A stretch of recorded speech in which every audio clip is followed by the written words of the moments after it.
ഒരു പാവപ്പെട്ടവൻ്റെ ശാപമാണ് നിനക്ക്. മോഹൻലാൽ ഫാൻസിന് ഇനി തൊട്ട് ശാപമാണ് ഈ ലാലേട്ടൻ ഫാൻസ് എന്ന് പറയുന്ന കുറേ. സത്യം പറഞ്ഞാൽ ഇത് ലാലേട്ടൻ്റെ നീയൊക്കെ ഇന്നലെ എന്നെ പിടിച്ച് തള്ളിയ വീഡിയോ ലാലേട്ടൻ്റെ പേജിൽ ഈ വീഡിയോ എത്തും. എങ്ങനെ എത്തുമെന്ന് നിനക്കൊക്കെ അറിയാമോ? ലാലേട്ടനെ തന്നെ നിനക്കൊക്കെ അപമാനമാണ്. പക്ഷേ നീയൊക്കെ ഇന്നലെ ഈ ഇത്രയും ആൾക്കാരുണ്ടെച്ച് ഈ കാണിച്ചതേ. പിതാവിൻ്റെയും പുത്രൻ്റെയും പരിശുദ്ധാത്മാവിൻ്റെ നാമത്തിൽ ആമേൻ. നന്മ നിറഞ്ഞ മറിയമേ നിനക്ക് സ്വസ്തി. ഈ പിള്ളേരെ കാത്തുകൊള്ളണമേ. എന്തായാലും പൊന്ന സഹോദരങ്ങളെ, മോഹൻലാൽ ഫാൻസായ എല്ലാ സഹോദരങ്ങളടുത്തും ഞാൻ കൈകൂപ്പി പറയാണ്, നിങ്ങൾ ഇന്നലെ ചെയ്തതിൽ എനിക്ക് നന്ദിയുണ്ട്, നല്ല കടപ്പാടുണ്ട്. ഇപ്പം വിഷമത്തോടെ തന്നെ പറയണം, ഇപ്പം എൻ്റെ കണ്ണ് നിറഞ്ഞിട്ടുമുണ്ട്.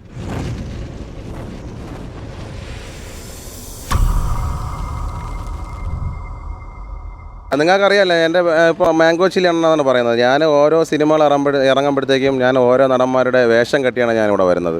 ഞാനത് ഓരോ നടന്മാരെ കളിയാക്കാൻ വേണ്ടി ഞാൻ വരുന്നതല്ല. എനിക്ക് സിനിമയായിട്ടൊക്കെ കുറച്ച് എന്താ പറയുക ഇഷ്ടവും കാര്യങ്ങളൊക്കെയാണ്. എനിക്ക് സിനിമയിൽ അഭിനയിക്കാനായിട്ട് എന്നെ കൊണ്ടുപോകാനും ആരുമില്ല. നമുക്ക് അഭിനയിക്കാൻ അറിയാം, അത് എൻ്റെ മനസ്സിൽ മാത്രമേ ഉള്ളൂ. അപ്പം എനിക്ക് ആ സിനിമയിൽ കെട്ടാൻ പറ്റാത്ത വേഷങ്ങൾ ഓരോ നടന്മാർ അത് ചെയ്യുമ്പോൾ ഞാൻ ആ ഒരു വേഷത്തിൽ വന്ന് ഇവിടെ വന്ന് ചെയ്യുന്നു ഓരോരുത്തർ വന്ന് റിവ്യൂ എടുക്കുന്നു, അതെല്ലാവരും കാണുന്നു, എല്ലാവരും അത് ഇഷ്ടപ്പെടുന്നു. ഞാൻ സ്ത്രീകളെ ഇന്ന് വരെ ആയിട്ട് ഞാൻ അപമര്യാദയായിട്ട് ആരുടെ സംസാരിച്ചിട്ടുമില്ല. ഞാൻ ചീത്ത കൊണ്ട് ഒരു വാക്ക് പറഞ്ഞിട്ട് പോലുമില്ല. ഞാൻ പറയുന്ന ഓരോ വാക്കുകളും ഓരോ കണ്ടൻറ്റ് ഓരോ കോമഡിയാണ്. ആ ഒരു വീഡിയോ എടുത്ത് നോക്കുമ്പോഴത്തേക്ക് അറിയാം എല്ലാവരും എൻ്റെ വീഡിയോ കാണുമ്പോൾ. അത് ഒരു 5 പ്രാവശ്യമെങ്കിലും അവർ വീഡിയോ കാണും. മിക്കവരും എൻ്റെ വീഡിയോകൾ ഞാൻ എവിടെ ചെന്ന് കഴിഞ്ഞാലും അവർ സേവ് ചെയ്തിട്ട് തന്നെയാണ് കാണുക. കാര്യം അവർ കാണുമ്പോൾ അവർക്ക് ഒരു 5 പ്രാവശ്യം കാണുന്ന കാര്യം അത്രയ്ക്ക് ഇഷ്ടപ്പെട്ടത് കൊണ്ടാണ്. ഞാൻ അനാവശ്യമല്ല പറയുന്നത്. ഞാനിവിടെ ബാറോസ് സിനിമ കാണാൻ വേണ്ടി വന്നായിരുന്നു. ബാറോസ് സിനിമ കാണാൻ വേണ്ടി വന്നപ്പോഴത്തേക്ക് ഞാൻ ലാലേട്ടൻ്റെ കോസ്റ്റ്യൂം ഇട്ട് വരണമെന്നാണ് ഞാൻ ആഗ്രഹിച്ചിരുന്നത്. പക്ഷേ ഈ ലാലേട്ടൻ ഫാൻസ് എന്ന് പറയുന്ന കുറേ, അതായത് വെറും കാര്യം, ഒരുത്തനെ അടിക്കാൻ വേണ്ടി 50 പേര് വന്നു കഴിഞ്ഞാൽ ഒരുത്തനെ അടിക്കാൻ പറ്റുമോ? പക്ഷേ സിനിമയിലാണെങ്കിൽ ഞാൻ അടിക്കും. ഈ 50 പേരെ അല്ലെങ്കിൽ 100 പേര് വന്നാലും ഞാൻ അടിക്കും. അത് റിയൽ ലൈഫാണ്. ഇപ്പോഴേ ഈ ഒരു സമയത്ത് വന്ന് നമ്മൾ അടിക്കാൻ വന്നു കഴിഞ്ഞാൽ നമുക്ക് അടിക്കാൻ പറ്റില്ല. കാര്യം അത് റിയൽ ലൈഫല്ലേ. അത് ഈ അറിഞ്ഞൂടല്ലോ, മനസ്സിലായില്ലേ? അങ്ങനെ പറയാൻ പറ്റുള്ളൂ. അല്ലെങ്കിൽ ഒറ്റയ്ക്കായിട്ട് ഇവിടെ വന്ന് വെളിയിൽ ഇറങ്ങിയിട്ട് ആണത്തത്തോടെ വന്ന് നിന്ന് അടിക്കാൻ പറയണം. ഞാൻ തയ്യാറാണ്. നീ തയ്യാറാണോ? ഞാൻ തയ്യാറാണ്. അങ്ങനെയാണ് ചെയ്യേണ്ടത്. അല്ലാതെ 50 പേര് വന്നിട്ട് നിനക്ക് ഇവിടെ തുണിയിടാൻ പറ്റൂല, അതിടാൻ പറ്റൂല. നീയൊക്കെ എൻ്റെ തുണിയൊക്കെ വലിച്ചിട്ട് ഞാൻ തുണിയില്ലാതെ അവിടെ കിടന്നതെങ്കിൽ ആരും സമാധാനം പറയുന്നടാ? ഞാൻ തുണിയില്ലാതെ തന്നെ കിടക്കും. എനിക്കൊരു മാനക്കേടുമില്ല. വാടാക്കി എടുത്തുകൊണ്ടുവന്നതാണ്. ഞാൻ നൈറ്റ് കിടന്ന് ഞാൻ ലുലു മാളിൽ കിടന്ന് ആട്ടം ഓടി നൈറ്റ് കിടന്ന് ആ പൈസ കൊണ്ടാണ് ഞാൻ കൊണ്ടുവന്ന് ആ കോസ്റ്റ്യൂം എടുത്തത്. 3 ദിവസമാണ് ഞാനിവിടെ മൊത്തം കയറി ഇറങ്ങിയ കോസ്റ്റ്യൂം എടുത്ത് ഞാനത് ഇട്ടുകൊണ്ട് ഞാൻ തിയേറ്ററിനകത്ത് ഞാൻ കയറിയപ്പോൾ തന്നെ എൻ്റെ കൂടെ ഞാൻ ഒരു ജോലി ചെയ്തുകൊണ്ടിരിക്കുകയാണ്. ഇപ്പോഴും ചുമക്കാൻ പോയിട്ടാണ് വന്നത്. അതാ കണ്ട ചുമ്മാടി ഇരിക്കുകയാണ്. അറിയാമല്ലോ, അവൻ എൻ്റെ കൂടെ ചുമക്കാൻ നിന്നിട്ടുള്ളവനാണ്. അവൻ ഇന്നലെ കണ്ടപ്പോൾ ഞാൻ ചോദിച്ചപ്പോൾ എന്നെ അറിഞ്ഞുകൂടാന്ന്. അവൻ എന്നെ ചീത്ത വിളിക്കുകയും എന്നെ പിടിച്ച് തള്ളുകയും ഞാൻ ഇട്ടുകൊണ്ടിരുന്ന ഡ്രസ്സ് അവനും അവൻ്റെ കൂട്ടത്തിൽ നിന്ന് കുറേവന്മാർ എന്നെ പിടിച്ച് തള്ളുകയും എൻ്റെ ഡ്രസ്സ് വലിച്ച് കീറുകയും, പിന്നെ വണ്ടിക്കകത്തിരുന്ന് ഒരു വാളുണ്ടായിരുന്നു. ആ വാൾ കൊണ്ടുവന്നത് അതും വാടകയ്ക്കെടുത്ത വാളാണ്. കഷ്ടപ്പെട്ട് എടുത്തുകൊണ്ട് വന്നത് 10,000-2000 രൂപയ്ക്ക് പുറത്തായി. ആ വാളും എടുത്തുകൊണ്ട് അവനൊക്കെ പോയി. എന്നിട്ട് ചോദിച്ചാൽ പറഞ്ഞാൽ വാളുമില്ല, ഒന്നുമില്ല, ഒരു ഇല്ല എന്ന്. എനിക്ക് തോന്നണത് അവനൊക്കെ വെള്ളം അടിക്കാൻ വേണ്ടി പൈസ ഇല്ലെന്നാണ് എനിക്ക് തോന്നണത്. ചിലപ്പം കാര്യം ഇവിടെ കിടന്ന് പൊന്തും തള്ളലൊക്കെ അവനൊക്കെ ചെയ്തതല്ലേ. അപ്പോൾ അതിനുള്ള പൈസ ഇല്ലാത്തതുകൊണ്ട് എടാ മോഹൻലാൽ ഫാൻ എന്ന് പറയുമ്പോഴത്തേക്ക് ഇത്ര കള്ളം ചെയ്യണം, നീയൊക്കെ കള്ളന്മാരാടാ, കപടം ചെയ്യണവന്മാർ. നാണയല്ലേടാ നിനക്ക്? എൻ്റെ വാൾ കൊണ്ടൊന്ന് വിറ്റിട്ടാടാ നിനക്കൊക്കെ തിന്നാനുള്ളത്? നാണയല്ലേ നിനക്കൊക്കെ? അല്ലെങ്കിൽ തന്നെ നീയൊക്കെ ഒറ്റയ്ക്ക് വന്നറിയടാ. ഒറ്റയ്ക്കടിക്കുന്ന നാണയം. എനിക്ക് ഒരു 10 പേരെ കൊണ്ടുവന്നൂടാ, എനിക്കൊരു 15 പേരെ കൊണ്ടുവന്നൂടാ. ഈ ഫസ്റ്റ് തന്നെ എന്നെ പിടിച്ച് തള്ളിയപ്പോഴത്തേക്ക് എനിക്ക് ഇവിടെ നിന്ന് അപ്പോഴെന്നെ വിളിച്ച് പറഞ്ഞ് എനിക്ക് ഇഷ്ടംപോലെ ആൾക്കാരെ വിളിക്കായിരുന്നു. എന്തുകൊണ്ട് ഞാനത് ചെയ്യാത്തത്? എൻ്റെ ഫ്രണ്ട് കാണുന്നത് എന്തിനാടാ നീയൊക്കെ വാങ്ങും പോലെ, അതുകൊണ്ടാണ് ചെയ്യാത്തത്. ഇതൊക്കെ കഴിഞ്ഞ് തന്നെയാണ് അണ്ണൻ വന്നത്. പറഞ്ഞാൽ മനസ്സിലായ? ഒരുത്തം വളരുമ്പോഴത്തേക്ക് ഒരു സപ്പോർട്ടാണ് ചെയ്യേണ്ടത്. അല്ലെങ്കിൽ ഞാനിവിടെ വന്ന് അപ്പോൾ മാനമര്യാദയ്ക്ക് വന്ന് പറയണം അണ്ണാ ഇവിടെ ഇത് പറ്റൂല, ലാലേട്ടൻ്റെ പടമാണ്, അപ്പോൾ എനിക്ക് ഡ്രസ്സ് ചെയ്തുകൂടെ? എൻ്റെ ഇഷ്ടപ്രകാരം എനിക്ക് ഡ്രസ്സ് ചെയ്തുകൂടെ? എല്ലാവരും കേൾക്കണോ ഇത്? നീയൊക്കെ ഇന്നലെ എനിക്ക് ഡ്രസ്സ് ചെയ്തുകൂടെ? അണ്ണാ നിങ്ങൾ റിവ്യൂ ഒക്കെ പറയാൻ പറഞ്ഞാൽ നല്ലവണ്ണം പറയണം. മോഹൻലാലിൻ്റെ പടമായിരുന്നാലും മമ്മൂക്കയുടെ പടമായിരുന്നാലും ശരി തന്നെയാണ്. അവരെ തട്ട് എപ്പോഴും മുകളിൽ തന്നെ നിൽക്കും. അത് ഈ ഫാൻസായിട്ട് നീയൊക്കെ വന്ന് സംസാരിക്കേണ്ട കാര്യമൊന്നുമില്ല. പറഞ്ഞാൽ മനസ്സിലായ? ഞാൻ ഇന്നലെ വന്നത് ശരിക്കും പറയാൻ നല്ല റിവ്യൂ പറയാനായിട്ട് തന്നെയാണ് വന്നത്. ഞാൻ ഈ റിവ്യൂ പറയാനായിട്ട് ഞാൻ ഇവിടെ ഇന്നലെ ഈ കോസ്റ്റ്യൂം ഇട്ട് വരണതിന് മുമ്പായിട്ട് പറഞ്ഞേട്ടാ, ഞാൻ ഇന്നലെ ഈ റിവ്യൂ ഇടാൻ വേണ്ടി വന്നപ്പം നീയൊക്കെ ഞാൻ ഇതിനു മുമ്പ് ഞാൻ ഇവിടെ നമ്മുടെ വെള്ളയമ്പലത്ത് വെച്ച് ഞാൻ ഈ കോസ്റ്റ്യൂമായിട്ടാണ് ഞാൻ ബാറോസിൻ്റെ വീഡിയോ ചെയ്തായിരുന്നു. അതിൽ യൂട്യൂബ് ചാനൽ ഒരു മീഡിയ നമ്മളൊരു ബ്രോയുടെ ചാനലിലുണ്ടായിരുന്നു. അതിൽ ഞാൻ ലാലേട്ടനെ കുറിച്ച് എന്ത് പറഞ്ഞു. ഞാൻ ലാലേട്ടൻ്റെ പടം വിജയിക്കാനായിട്ട് ഞാൻ കർത്താവിൻ്റെ അടുത്ത്, നല്ല ക്രിസ്മസ് ആയതുകൊണ്ട് കർത്താവിൻ്റെ അടുത്താണ് ഞാൻ പ്രാർത്ഥിച്ചത്. ഭഗവാനെ നല്ലൊരു ദിവസമാണ്, ലാലേട്ടൻ്റെ പടം വിജയിക്കണേ എന്ന് ഞാൻ പ്രാർത്ഥിച്ചിട്ടാണ് ഞാൻ വന്നത്.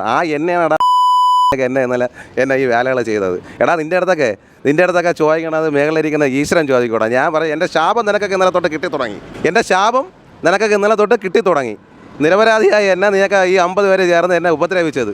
അതായത് നീയൊക്കെ ഒരു സ്ത്രീയാണ് ഇങ്ങനെ പറഞ്ഞിരുന്നുവെങ്കിൽ നീയൊക്കെ ചെയ്യുമായിരുന്നാടാ, നീയൊക്കെ ഇങ്ങനെ ഇരിക്കുമായിരുന്നാടാ.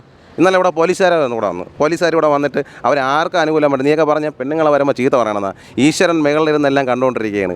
അപ്പോഴേ ദൈവത്തിനെ പോലെ 2-3 പേർ വന്ന് സാറേ അണ്ണയും നീറ്റാണ്, നല്ല വണ്ണമാണ് അണ്ണ റിവ്യൂ പറയണം. ഞാൻ റിവ്യൂ കാണാൻ ഇഷ്ടം പോലെ പേര് എന്നെ ഇഷ്ടപ്പെട്ട് എന്നെ ഇവിടെ നിർത്തി ഫോട്ടോ എടുക്കാൻ വേണ്ടി ഇഷ്ടം പോലെ. ഇവിടെ മാത്രമല്ല പുറത്ത് പോയി കഴിഞ്ഞാലും ഈ ഇരിക്കുന്ന നിന്നെയൊക്കെ ആര് ഫോട്ടോ എടുക്കാൻ വേണ്ടടാ?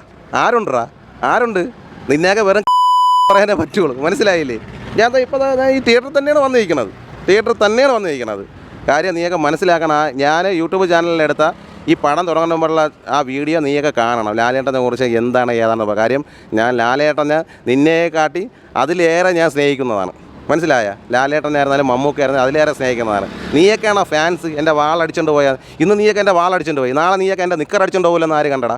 ആര് കണ്ട്? വേണം നിക്കർ ഊരി തരാം. ഇപ്പം നിനക്ക് ഞാൻ കൊണ്ടുപോകാൻ. നീയെ കൊണ്ടുപോകാം, വാൾ കൊണ്ടുപോകും. ഇപ്പം മണ്ണ് ചുമന്നിട്ട് തന്നെ വന്നത്. കുഴപ്പമില്ല. വൈകുന്നേരം ആകുമ്പോൾ 1200 രൂപ കിട്ടും. 2 മണിയാകുമ്പോൾ എനിക്ക് കയറണം. 1200 രൂപ കിട്ടും. കൊണ്ടുവന്ന് അവരെ പൈസ ഞാൻ കൊണ്ടുവന്ന് കൊടുക്കും. ഇത് നിനക്കൊക്കെ എന്നും, നിനക്കും നിൻ്റെയൊക്കെ കുടുംബത്തിന് എന്നും തീരെ ശാപമാണിത്. ഒരു പാവപ്പെട്ടവൻ്റെ ശാപമാണ് നിനക്ക്. മോഹൻലാൽ ഫാൻസിന് ഇനി തൊട്ട് ശാപമാണ്.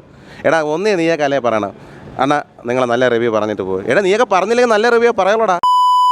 അത് നിനക്ക് അറിഞ്ഞുകൂടെ? കാര്യം ലാലേട്ടനെ ഇവിടെ പറ്റൂല. ഇതിനകത്ത് കയറി പോകരുത്. പിന്നെ ഇവിടെ ആര് പുറത്തതടേ? നിങ്ങളെ വീട്ടുകാരെ ഇവിടെ സ്വത്താണോ ഇവിടെ? ഇത് എല്ലാ ജനങ്ങൾക്കും കാണാനുള്ള ഒരു തിയേറ്ററാണ്. അത് നമ്മളെ ടിക്കറ്റ് എടുത്ത് നമ്മൾ സിനിമ കണ്ടിട്ട് നമുക്കത് ഒരു റിവ്യൂ പറയാനുള്ള ഒരു ഇതുണ്ട്. നമ്മൾ അടിക്കാനോ പിടിക്കാനോ ഒന്നും പോകണില്ല, കുറ്റം പറയാനും പോകണില്ല. മനസ്സിലായില്ലേ? സത്യം പറഞ്ഞു കഴിഞ്ഞാൽ ഇനി അവിടെ വരുമ്പോൾ നിക്കറിടാതെ വരുള്ളൂ. കാര്യം നീയൊക്കെ ഇനി എൻ്റെ നിക്കറും കൂടെ ഊരിക്കൊണ്ട് പോക്കളായി. അതുകൊണ്ട് ഞാൻ നിക്കറിടാതെ ഞാൻ വരുള്ളൂ. അല്ല പിന്നെ എന്തിനു പറയും? സത്യം പറഞ്ഞാൽ ഇത് ലാലേട്ടൻ്റെ നീയൊക്കെ ഇന്നലെ എന്നെ പിടിച്ച് തള്ളിയ വീഡിയോ ലാലേട്ടൻ്റെ പേജിൽ ഈ വീഡിയോ എത്തും. എങ്ങനെ എത്തുമെന്ന് നിനക്കൊക്കെ അറിയാമോ? അത് എത്തിക്കേണ്ട ആൾ ഇന്നലെ എന്നെ വിളിച്ചിട്ടുണ്ട്. ഞാൻ എത്തിക്കാൻ പിടിച്ചത്. ലാലേട്ടനെ എന്നെ നിനക്കൊക്കെ അപമാനം. ഞാൻ ആട്ടം ഓടി ജീവിക്കണം. എൻ്റെ ആട്ടം നിനക്കൊക്കെ അറിയാമോ? ഞാൻ ഈ ആട്ടം ഓർണത് എൻ്റെ സ്റ്റാൻഡിൽ 10-50 വണ്ടിയുണ്ട്. ഞാൻ ഈ തള്ളി വരുമ്പോൾ കിട്ടണത് എനിക്ക് 30 രൂപയാണ് കിട്ടണത്. കേട്ടാ? ആ 30 രൂപ പിടിച്ചാണ് ഞാൻ ഇറക്കി കെട്ടി ഇത് മാറ്റണം. അല്ല ഞാൻ കോമാളിത്തരം കാണിക്കാനല്ലടാ വന്നത്. എന്നെയാണ് നീയൊക്കെ വന്ന് ഇന്നലെ ഡ്രസ്സൊക്കെ വലിച്ച് കീറി. ഇന്നലെ ഞാൻ ഇന്നലെ കരഞ്ഞിട്ടൊന്നുമില്ല, പേടിച്ച് ഓടിയിട്ടുമില്ല. നീയൊക്കെ അത്രയ്ക്ക് ധൈര്യമുള്ളവനാണെങ്കിൽ നീയൊക്കെ എല്ലാവരും കൂടെ എന്നെ കൊന്നളയത്തുണ്ട്. ചാവാൻ വേണ്ടി തയ്യാറായി തന്നെയാണ് വന്നത്. ഇനിയും ചാവാൻ വേണ്ടി തയ്യാറായി തന്നെ. ഞാൻ ചാവാൻ നടക്കണവനാണ്. ആരെങ്കിലും വന്ന് കൊന്നു തന്നാൽ മതി. കൊല്ല്. അല്ല പിന്നെ എന്തിനു പറയേ? കൊല്ല്. പക്ഷേ നീയൊക്കെ ഇന്നലെ ഇത്രയും ആൾക്കാർ കൊണ്ടുവച്ച് കാണിച്ചതേ എൻ്റെ ശാപം ഇനി നിനക്കൊന്നും ഒരിക്കലും തീരൂല. ഇനി കാല് പിടിച്ചാലും തീരൂല. ഇതെല്ലാം മുകളിലെ നിൻ്റെ ശിക്ഷകളെ ഏറ്റെടുത്ത്. അതാണ് പറയണത്. പിതാവിൻ്റെയും പുത്രൻ്റെയും പരിശുദ്ധാത്മാവിൻ്റെ നാമത്തിൽ ആമേൻ. നന്മ നിറഞ്ഞ മറിയമേ നിനക്ക് സ്വസ്തി. ഈ പിള്ളേരെ കാത്തുകൊള്ളണമേ. ആമേൻ.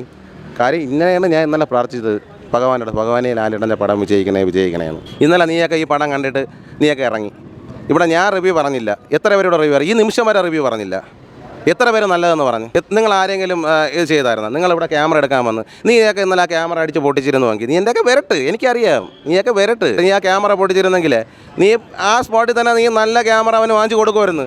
അതിനാണ് ഇവിടെ നിയമം, അതിനാണ് ഇവിടെ കോടതിയും പോലീസും കാര്യങ്ങളൊക്കെ.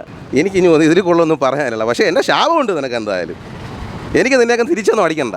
എൻ്റെ കൈ വീണ് കഴിഞ്ഞ് ഞാൻ പിന്നെ തീർന്ന് ഇടിയിക്കില്ല. അതുകൊണ്ടാണ് ഞാൻ പൊങ്ങാച്ചൻ പറയണതല്ല. ഞാൻ ഇതെല്ലാം കഴിഞ്ഞ് ഞാൻ വന്ന് കല്യാണം കഴിഞ്ഞ് പിള്ളേരൊക്കെ ആയി ഓരോ സ്കൂളിൽ ഇങ്ങനെ ബസ് എടുക്കാനൊക്കെ പോയി ആട്ടയൊക്കെ ഓടി അന്നുള്ള ഉപജീവന മാർഗ്ഗമായിട്ട് ആട്ട ഓടി എത്ര കിട്ടുമെന്നുള്ളതൊക്കെ നിനക്കറിയാം. ഈ മോഹൻലാൽ ഫാൻസായിട്ടുള്ള ഒരു ആട്ട ഓർണവനും ഉണ്ടായിരുന്നു. നിനക്ക് എത്ര കിട്ടുമെന്ന് നിനക്കൊക്കെ അറിയാം. എന്നെയാണ് നീയൊക്കെ ഇന്നലെ ഉപദ്രവിച്ചത്. എനിക്ക് തിരിച്ചടിക്കാൻ കഴിവില്ലാത്തതുകൊണ്ടല്ല. എന്തുകൊണ്ട് ഞാൻ തിരിച്ചടിക്കാത്തത്? എൻ്റെ അമ്മയെപ്പോലെ ഒരു അമ്മയുടെ മകനാണ് നിങ്ങളും. എൻ്റെ അമ്മയെപ്പോലെ ഒരമ്മയുടെ മകനാണ് നിങ്ങൾ. എന്നെ എന്നാലും അടിച്ചപ്പോൾ എൻ്റെ സഹോദരങ്ങളാണ് എന്നെ അടിക്കുന്നത്. എന്നാൽ ഒരു സന്തോഷത്തോടു കൂടിയാണ് ഞാൻ പോകുന്നത്. പക്ഷേ എൻ്റെ മനസ്സ് വിഷമിച്ചിട്ടുണ്ട്. എൻ്റെ കണ്ണ് നിറഞ്ഞിട്ടില്ല, എൻ്റെ മനസ്സ് വിഷമിച്ചിട്ടുണ്ട്. ഇപ്പം വിഷമത്തോടെ തന്നെ പറയണം. ഇപ്പം എൻ്റെ കണ്ണ് നിറഞ്ഞിട്ടുണ്ട്.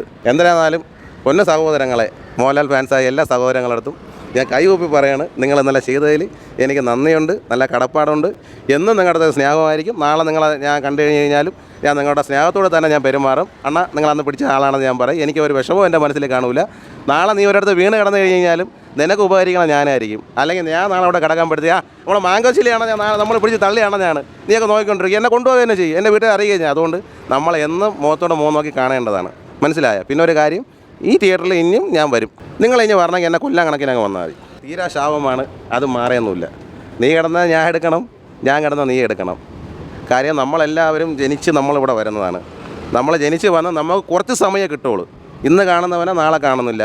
ഇന്നതാ ഇപ്പം ഞാൻ സംസാരിച്ചിട്ട് അങ്ങോട്ട് തിരിയുമ്പോൾ ഞാൻ കുഴഞ്ഞ് വീണ് പോയി കഴിഞ്ഞാൽ നമ്മുടെ ജീവിതം തീർന്ന്. ആ ഒരു സമയം നമ്മൾ ആർക്കെങ്കിലും ഒരു ഗ്ലാസ് വെള്ളം വാങ്ങിച്ചു കൊടുക്കുകയോ ഒരു നേരത്തെ ആഹാരം വാങ്ങിച്ചു കൊടുക്കുകയോ അല്ലെങ്കിൽ സന്തോഷമായിട്ട് ഒരു കാര്യം ചെയ്തു കൊടുക്കുകയോ ഒന്ന് അവരെ ചിരിപ്പിക്കുകയോ ചെയ്തു കഴിഞ്ഞാൽ അതാണ് നമ്മുടെ ജീവിതത്തിലെ ഏറ്റവും വലിയ പുണ്യം എന്ന് പറയുന്നത്. ആദ്യം അത് പഠിക്കുക. അല്ലെങ്കിൽ വീട്ടിൽ നിൻ്റെ അച്ഛനും അമ്മയാകുമ്പോൾ എൻ്റെ അച്ഛനും അമ്മയാണ്, അവരുടെ അടുത്ത് ചോദിച്ച് മനസ്സിലാക്കുക. ഇത്രയും പറയാനുള്ള. Bye bye.